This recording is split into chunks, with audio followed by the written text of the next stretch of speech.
Shalom, salam jumpa anak-anak sekalian. Kita bertemu kembali di dalam pembelajaran agama Kristen. Sebelum kita memulai pelajaran kita hari ini, terlebih dahulu kita berdoa. Mari kita berdoa. Terima kasih Bapa di surga buat berkat yang Kau berikan kepada kami sampai pada pagi hari ini. Ya Tuhan, kami mau memulai pembelajaran kami hari ini karena Tuhan memberi kami hikmat dan kebijaksanaan agar kami dapat memahami pelajaran yang kami terima pada hari ini. Dalam nama Yesus Kristus kami berdoa. Amin.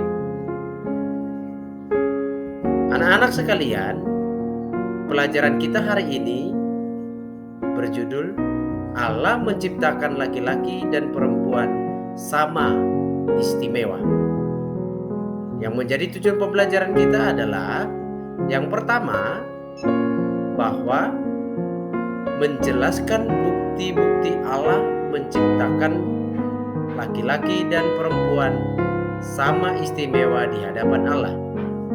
Tujuan pembelajaran yang kedua adalah memahami bahwa Allah menciptakan manusia menurut gambar dan rupanya.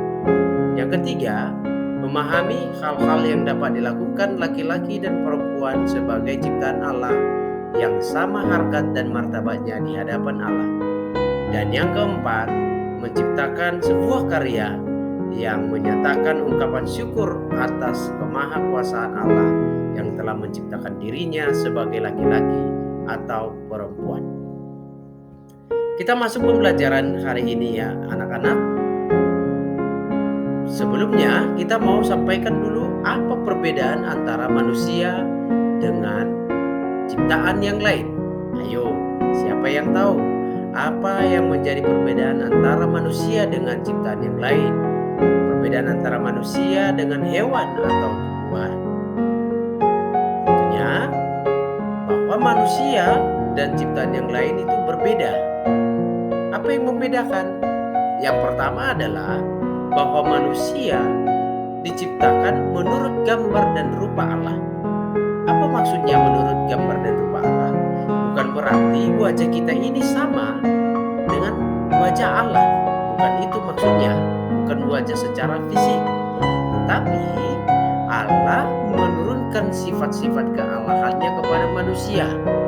Yaitu Allah yang adil, Allah yang pengasih, Allah yang penyayang, Allah yang mau menciptakan damai sejahtera, Allah yang memperjuangkan kesetaraan, dan Allah yang maha adil. Maka dengan demikian manusia juga harus menjadi pengasih, penyayang, adil, penuh dengan damai sejahtera, dan juga manusia harus saling mengasihi. Berbeda dengan ciptaan yang lain, bahwa ciptaan yang lain itu tidak dikatakan segambar dan serupa dengan Allah, hanya manusia. Selain itu, manusia diberikan akal dan pikiran untuk membedakan mana yang baik dan mana yang buruk. Yang baik untuk dilakukan, yang buruk untuk dihindarkan. Nah, perbedaan yang kedua, anak-anak, bahwa manusia dibentuk dengan tangannya sendiri. Ini yang membedakan manusia dengan ciptaan yang lain, baik flora maupun fauna. Bahwa manusia dibentuk dengan tangannya sendiri. Ada campur tangan dari Allah. Berbeda dengan ciptaan yang lain. Bahwa Allah menciptakan ciptaan yang lain, baik hewan maupun tumbuhan, hanya dengan berfirman saja. Mengapa ada perbedaan yang seperti itu?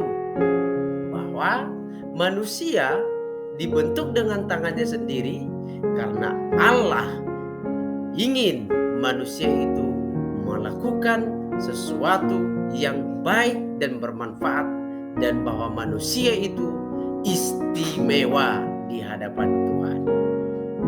Kemudian yang ketiga, anak-anak, ketika manusia itu dibentuk dengan tangannya sendiri oleh Allah, lalu dihembuskan nafas kehidupan.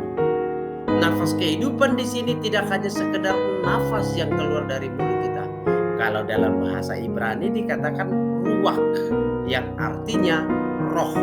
Sehingga manusia itu hidup bukan hanya secara jasmani saja, tapi manusia itu dari awalnya sudah hidup secara rohani. Bahwa manusia itu memiliki roh. Anak-anak berbeda dengan hewan atau tumbuhan.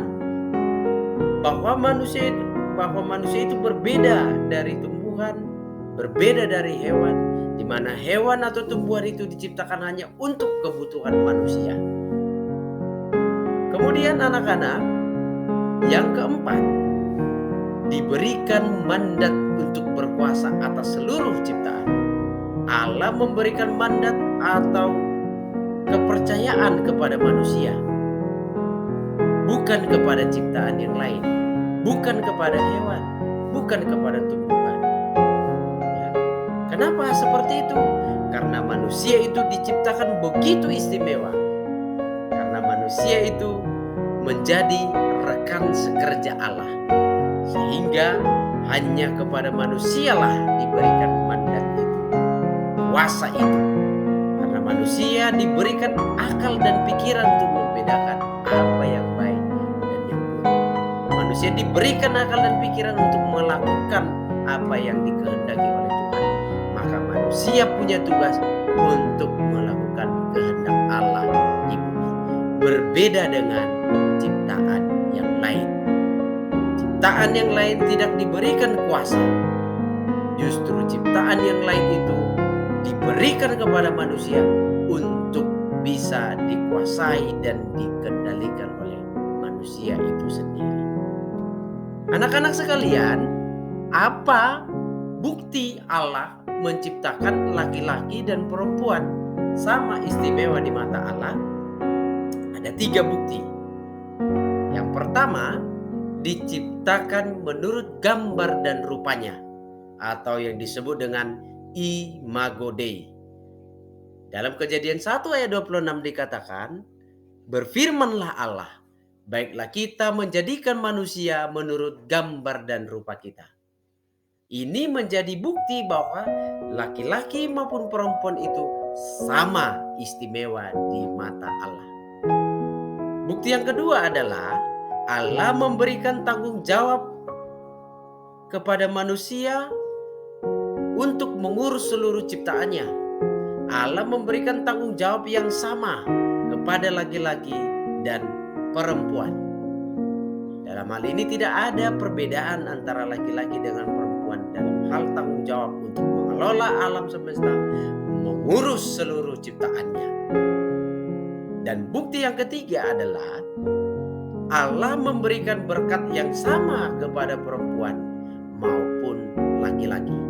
Sebagaimana dalam Kejadian 1 ayat 28 tertulis, Allah memberkati manusia, lalu Allah berfirman kepada mereka, beranak cuculah dan bertambah banyak, penuhilah bumi dan taklukkanlah itu, berkuasalah atas ikan-ikan di laut dan burung-burung di udara, dan atas segala binatang yang merayap di bumi. Nah, ketiga bukti ini menjadi bukti nyata bahwa manusia, baik laki-laki maupun perempuan, sama istimewa di hadapan Allah. Tidak ada perbedaan antara laki-laki maupun perempuan di hadapan Allah. Martabat dan derajat laki-laki dengan perempuan itu sama. Apa itu martabat? Martabat adalah hak seseorang untuk diakui dan dihormati dan diperlakukan dengan baik secara umum. Artinya bahwa laki-laki dan perempuan itu memiliki martabat yang sama, menerima hak yang sama, mempunyai tugas yang sama juga, mempunyai kewajiban yang sama juga. Selain itu, manusia memiliki derajat yang sama, baik laki-laki maupun perempuan. Derajat itu artinya kedudukan manusia sebagai ciptaan Tuhan. Sebab itu mulai dari sekarang tidak ada lagi perbedaan antara laki-laki maupun perempuan. Jadi si A dengan si B, si A laki-laki, si B perempuan, berbeda. Tidak, semuanya sama, tanggung jawabnya juga sama, kedudukannya juga sama, dan martabatnya juga sama. Jadi jangan ada yang merendahkan perempuan, laki-laki jangan ada yang merendahkan perempuan. Demikian juga sebaliknya. Tidak ada yang lebih tinggi dan tidak ada yang lebih rendah. Kemudian anak-anak, mengapa Allah menciptakan manusia sama istimewanya laki-laki maupun perempuan? Ayo, siapa yang bisa menjawab? Kenapa atau mengapa Allah menciptakan manusia sama istimewanya, baik laki-laki maupun perempuan? Jawabannya adalah karena Allah ingin manusia menjadi rekan sekerjanya, menjadi rekan sekerja Allah, menjadi wakil Allah di dunia untuk berkuasa atas seluruh ciptaannya. Sebagaimana tadi dalam Kejadian 1 ayat 28 itu. Apa arti berkuasa? Bagaimana maksud berkuasa itu? Apa maknanya? Nah, ada yang tahu? Bahwa berkuasa artinya pengelolaan alam semesta, baik ikan-ikan di laut, burung-burung di udara, segala binatang yang merayap, serta berbagai jenis tumbuhan yang hidup di bumi, khususnya di Taman Eden. Bukan berarti dikuasai atau dieksploitasi, bukan berarti dirampas atau digunakan sesuai dengan keinginan masing-masing, akan tetapi dikelola untuk kelangsungan hidup manusia. Itu sebabnya Allah memberikan mandat, memberikan tanggung jawab kepada manusia itu untuk mengelola alam semesta, untuk melestarikan alam semesta demi kelangsungan hidup manusia. Sampai di situ paham ya anak-anak? Maka itulah sebabnya bahwa kedudukan manusia sama di hadapan Tuhan Allah. Anak-anak sekalian, apa yang menjadi tujuan atau untuk apa Allah menciptakan manusia itu? Untuk apa? Dalam Kejadian 2 ayat 15, di mana Allah menempatkan manusia itu di Taman Eden untuk mengusahakan dan memelihara taman itu. Artinya Allah menciptakan manusia baik laki-laki maupun perempuan dengan tujuan untuk mengusahakan dan memelihara Taman Eden. Manusia diciptakan untuk mengusahakan dan memelihara alam ciptaan Tuhan. Yang kedua, untuk berkuasa atas seluruh alam ciptaan itu. Untuk berkuasa atas segala yang diciptakan oleh Tuhan. Untuk memberdayakan segala yang diciptakan oleh Tuhan. Demi kelangsungan hidup di bumi ini. Nah, sampai di situ anak-anak paham ya? Betapa manusia itu istimewa dari ciptaan yang lain. Betapa manusia itu berbeda dari ciptaan yang lain. Betapa manusia itu istimewa juga di mata Tuhan. Berharga di mata Tuhan. Oleh sebab itu, keistimewaan ini jangan disia-siakan. Kamu istimewa di mata Tuhan, maka itu tidak boleh kamu sia-siakan. Anak-anak sekalian, apa yang harus dilakukan oleh laki-laki dan perempuan sebagai ciptaan Allah yang sama martabat dan derajatnya? Apa yang harus dilakukan laki-laki dan perempuan sebagai ciptaan Allah yang sama kedudukannya, yang sama istimewanya di hadapan Tuhan? Yang pertama, mengucap syukur kepada Allah atas karyanya menjadikan kita segambar dan serupa dengannya. Ini perlu kita syukuri karena kita sangat berbeda dan istimewa di antara ciptaan yang lain. Bersyukurlah kepada Tuhan atas segala yang dijadikannya dan karyanya bagi kita. Melalui apa? Berdoa memuji dan memuliakan Tuhan, dan mempersembahkan hidup kita ini sepenuhnya untuk Tuhan. Yang kedua, bersama-sama melestarikan alam ciptaan Tuhan. Anak-anak zaman sekarang cuaca sudah semakin panas, polusi udara terjadi akibat asap-asap pabrik dan kendaraan. Kemudian ada bencana alam yang terjadi di mana-mana, tanah longsor dan lain sebagainya. Sebagai bukti bahwa manusia itu sudah lupa akan tanggung jawabnya dalam melestarikan alam ciptaan Tuhan. Oleh sebab itu kita diundang, kita dituntut sebagai anak-anak Tuhan, dimulai dari diri kita sendiri untuk melestarikan alam ciptaan Tuhan. Bagaimana contohnya? Apa contohnya? Membuang sampah pada tempatnya. Itu contoh yang paling sederhana. Dan menjaga kebersihan lingkungan kita. Kemudian yang ketiga, anak-anak, saling melengkapi. Antara laki-laki dan perempuan saling melengkapi. Jadi tidak ada yang saling merendahkan, tidak ada yang merasa lebih tinggi dan lebih hebat. Yang laki-laki harus melindungi yang perempuan, yang perempuan harus mendukung yang laki-laki. Laki-laki dan perempuan sama di hadapan Tuhan harus saling melengkapi dan saling mengasihi, bukan saling merendahkan dan saling mengejek. Paham sampai di sana anak-anak? Nah, demikianlah, itulah yang harus kita lakukan sebagai ciptaan Allah yang memiliki keistimewaan di mata Tuhan Allah. Paham ya anak-anak sekalian?